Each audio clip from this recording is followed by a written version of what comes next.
ఇక ఏపీ సార్వత్రిక ఎన్నికల తర్వాత జరిగిన ఘర్షణలపై సిట్ బృందం విచారణ చేపట్టింది.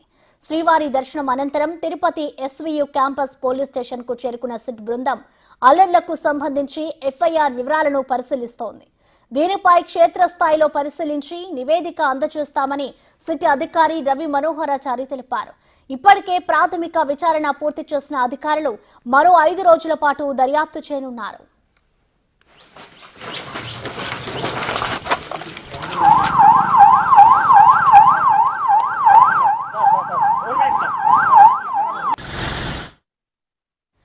ఘర్షణలు మొదట ప్రారంభమైన చంద్రగిరి మండలం కూచువారిపల్లికు సిట్ బృందం చేరుకుంది. ఎమ్మెల్యే చెవిరెడ్డి గన్మాన్ ఈశ్వర్ను గ్రామస్తులను సిట్ అధికారులు విచారించారు. ఘర్షణలో దగ్ధమైన సర్పంచ్ కోటాల చంద్రశేఖర్ రెడ్డి ఇంటిని పరిశీలించారు.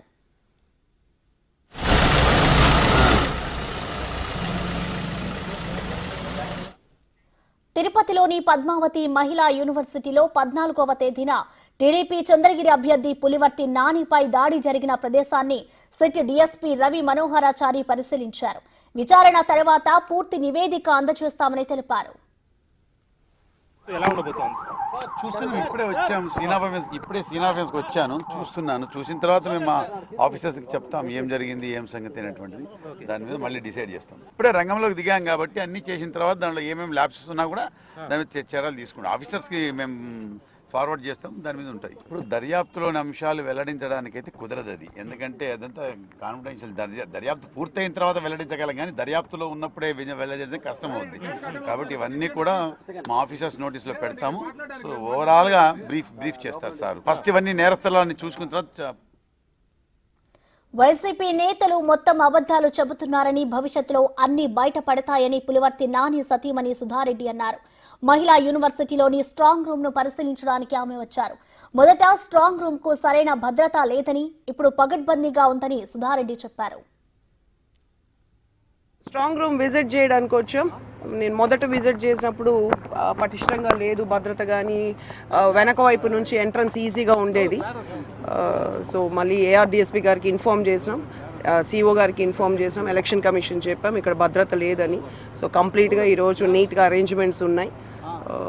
సో మనకి జరిగిన పరిణామాల దృష్ట్యా ఇంకా మన అలర్ట్గా ఉండాలన్నది ఒక విషయమే. వాళ్ళని రిక్వెస్ట్ చేసాం, అన్ని అరేంజ్మెంట్స్ నీట్గా ఉందండి. అన్ని రిపోర్ట్స్ మనం ఇచ్చాం, సెట్కి ఇచ్చాం. మన స్పెషల్ ఇన్వెస్టిగేషన్ ఇంకా దాని మీదుగా కూడా అడుగుతున్నాం.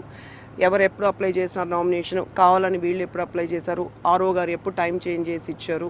మొన్న బాక్రాపేట్ లాస్ట్ మీటింగ్లో వాళ్ళు అప్లై చేసిన నెంబర్ ఉంది, మనం చేసింది ఉంది. ఈచ్ అండ్ ఎవ్రీ ఎవిడెన్స్ ఉంది. సారీ చెప్పింటే కూడా ఏదో తాగినామో ఆవేశంలోనో బాధలోనో ఏదో చేశామని చెప్పుంటే నేను బాగుండేదేమో, నేను కూడా యాక్సెప్ట్ చేసి ఉంటాను. దాడి చేయడానికి రాలేదంటే ఆమెకి పూర్తిగా వాళ్ళ భర్త విజువల్స్ కావాలి కదా, మనం ఇస్తాం. మన దగ్గర ఇంకా వీడియోస్ ఉన్నాయి, ఎవిడెన్సెస్ ఉన్నాయి. మాకు లేదు కదా, మీరు చూపించండి ఏం కావాలి మీకు చూపించండి. ఏది నాని గారికి గాయాలు ఉన్నాయి, తప్పించుకున్నారు కాబట్టి. అంటే అన్ని వీడియోస్ మీకు అంత పెడితే కూడా అంటే ఎట్లా చనిపోవాలా అని అంత ఎవిడెన్స్, అంత వీడియోస్ ఉన్నాయి, ఇంతగా వచ్చారు. కానీ ఇక్కడ ఆవిడ గురించి కాదు, కానీ బాధపడాల్సింది ఏమంటే ఆర్ఓ గారు ఏం లేదన్నారు, కలెక్టర్ గారు ఏం లేదన్నారు. కాబట్టి ఇక్కడ న్యాయం అయితే జరగదు. ఇవి సిట్ అధికారులు వస్తారు, చేయనివ్వండి. మన దగ్గర ప్రపంచం చూసింది ఒక వీడియోనే, మన దగ్గర ఇంకా వీడియోస్ ఉన్నాయి, కాల్ లాగ్స్ ఉన్నాయి. ఇక్కడ తెలియాల్సిన విషయం అంటే A1 Mohit Reddy, A2 Chevireddy Bhaskar Reddy, A3 Chevireddy Raghunath Reddy, వీళ్ళ ముగ్గురు పాత్రలు పూర్తిగా ఉంది. వీళ్ళు సూత్రధారులు, పాపం వీళ్ళు బలైనారు. ఇంకా కూడా మేల్కొని తప్పైపోయిందని ఉంటే బాగుంటుంది.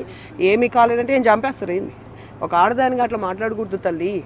మీరు బలైపోతున్నారు, ఎమ్మెల్యే దాహంలో, అధికార దాహంలో బలవుతున్నారు. అండ్ కులాల గురించి మీరు మాట్లాడొద్దండి, సరే మీ ఇష్టం. కానీ మీకు ఎవిడెన్స్ కావాలి కదా, మా దగ్గర ఉన్నాయి, చాలా కావాల్సిన ఉన్నాయి మా దగ్గర ఎవిడెన్స్. పులివర్తి సుధారెడ్డి గ్రామాల్లో తిరుగుతూ టీడీపీ శ్రేణులను రెచ్చగొట్టి మమ్మల్ని గ్రామాల్లో ఉండనివ్వకుండా మా క్యాడర్ని ఇబ్బంది పెడుతుంది, కులాల పరంగా రెచ్చగొడుతుంది సుధారెడ్డి. నేను ఎవరిని రెచ్చగొడతా? నేను నీకంటే మంచి పెద్ద రెడ్డి అమ్మా. మీరు ఎవిడెన్స్ ఉంటే ఇవ్వండి. అండ్ కూచువారిపల్లిలో నేను, మీకు తెలుసో తెలీదు, 5-6 బ్యాలెట్ ఓటింగ్ అప్పుడు అతనితో మాట్లాడలే, కొటాల చంద్రతో. గలాటలు చేయొద్దు, ఆల్రెడీ మా సర్పంచ్ని అంతా కొట్టారు, ఎలక్షన్ అప్పుడు గలాట చేయొద్దన్న వీడియోస్ ఉన్నాయి, అన్ని బయటకు వస్తాయి. మీకు ఎన్ని ఎవిడెన్స్లు కావాలో చెప్పండి. మీరు ఉత్తి మాటలు చెప్తున్నారు, మా దగ్గర ఎవిడెన్స్ ఉంది, కాల్ లిస్టులు ఉంది, ఇంకా ఏం కావాలో ఉన్నాయి. గ్రామాల్లో మేము ఎందుకు తిరుగుతున్నాం? మా వాళ్ళకి భరోసా మేము తిరుగుతాం. రెచ్చగొట్టేదంటే నేను రెడ్డమ్మా, నువ్వు మర్చిపోతుండవు. మాకు రెడ్లు కానీ, ఎస్సీలు కానీ, బీసీలు కానీ, కమ్మాస్ కానీ, ఓసీ అందరూ సమానమమ్మా. ఈరోజు ఉన్నాడు కాబట్టే మీరు తట్టుకోలేకపోతున్నారు. ఒక మహిళగా నేను మీ నుంచి ఇది ఎదురు చూడలేదు. పర్లేదు, నాకంటే మీరు నష్టపోలేదు ఏది. ఒక్క సెకండ్, ఫ్రాక్షన్ ఆఫ్ సెకండ్లో మా ఆయన నేను పోగొట్టుకుని ఉంటాను. మీకు వీడియో కదా కావాలి, ఎవిడెన్స్ కదా మా దగ్గర ఉన్నాయి. కాల్ లాగ్తో పాటు ఉంది. ఎవరెవరు మిమ్మల్ని ప్రేరేపించారు, మీరు ఏం చేశారు, ఎక్కడెక్కడ ఏం జరిగింది, ఎవ్రీథింగ్ మా దగ్గర ఉంది. మేము సమర్పించే చోట మేము ఇస్తాం రుజువులని. ఏమేమి సిట్ కూడా ఏం చేస్తుందో చూస్తాం. ఎందుకంటే ఆరో గారు ఏం లేదు, కలెక్టర్ గారు ఏం లేదు అన్నప్పుడు సిట్గా ఏం చేస్తుందో అది చూద్దాం. అది అయ్యాక ఎక్కడ రుజువులు పెట్టాలో, సాక్ష్యాలు ఇవ్వాలో మేము అన్నీ ఇస్తాం. కాబట్టి ఆమెని ఒక మహిళగా నేను జాలి పడతానంతే. వాళ్ళ గురించి నేను ఏం మాట్లాడదలుచుకోలేదు. కంప్లైంట్ ఇచ్చిన తర్వాత ఏదైతే బ్యాక్ వెనక వైపు ఏమైనా సీసీ కెమెరాలు కానీ భద్రత కానీ పిలిచారా? ఉన్నారు, ఎస్కాట్ ఇచ్చారు, ఇంటి దగ్గర ఉన్నారు, మాకు గన్మ్యాన్స్ ఇచ్చారు, ఎలక్షన్ కమిషన్ ఇచ్చారు. స్ట్రాంగ్ రూమ్ దగ్గర చేశారు. ఏఆర్డిఎస్పీ గారికి నేనే కాల్ చేశాను ఆ రోజు. ఎందుకంటే పూర్తిగా వెనక నుంచి గోడ దూకి 2 నిమిషాల్లో స్ట్రాంగ్ రూమ్ బద్దలు కొట్టగలుగుతారు. పోలీస్ అలర్ట్ అయ్యే లోపల 10 నిమిషాలు పడుతుంది. నేను అది చూసి ఆ రోజు చెప్పాను ఆయనకి. అన్ని భద్రతలు చేశారు, పికెటింగ్ పెట్టారు, కెమెరాస్ పెట్టారు, బ్లాక్ చేశారు గోడలని. ఇప్పుడు చూడ్డానికని వచ్చాను. ఈ 2-3 డేస్ ఈ గొడవల వల్ల రాలేకపోయాను. అప్రిషియేట్ చేయాలి, అన్నీ చేశారు, ఖచ్చితంగా చేశారు. Thank you. న్యాయం జరుగుతుందండి, ఖచ్చితంగా జరుగుతుంది. మీ అందరూ కూడా తోడున్నారు. మీ మీదే దాడులు చేసే వాళ్ళ గురించి మనం ఏం మాట్లాడతాం చెప్పండి. సో అన్నీ మంచిగా జరుగుతుంది. Thank you.